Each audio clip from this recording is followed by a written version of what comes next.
middle's where I want to stay, right in the middle of the narrow way. Right in the middle's where I want to stay,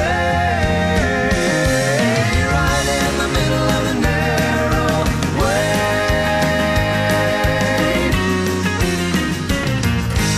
Every time I hear that song, I'm reminded of the children of Israel. You know, they camped around the tabernacle in the wilderness, and there were 12 tribes of Israel, so 4 tribes each camped on a side of the tabernacle. 4 on the east, 4 on the west, 4 on the north, and 4 on the south.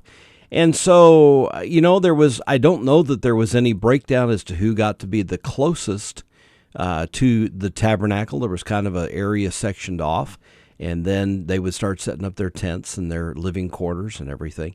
But there was a time when the children of Israel angered the Lord, and he sent a plague on them. And the Bible says that that plague began to work from the outside of the tabernacle, from the outside of where the children of Israel were camped. It began to work its way in to where the tabernacle was.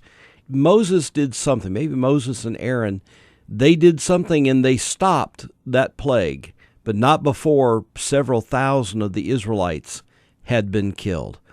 And I read that one time in my Bible reading, and I put together a message on why there's safety in the center of God's will.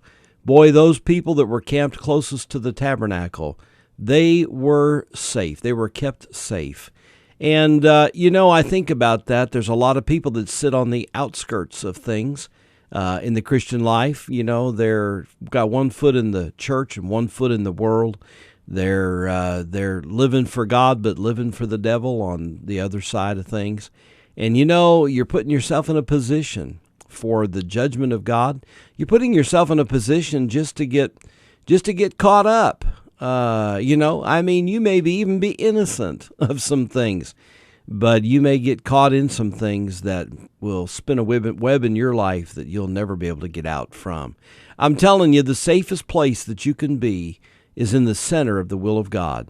Those Israelites, I imagine all those that said, you know, I don't want to be too close to that tabernacle in there. I don't want the Shekinah glory bothering me. I don't want God, you know, God and me are good. You know, I love that statement. God and me are good. Really? Okay. Well, I'm telling you, the safest place to be is in the center of the will of God. I like that song.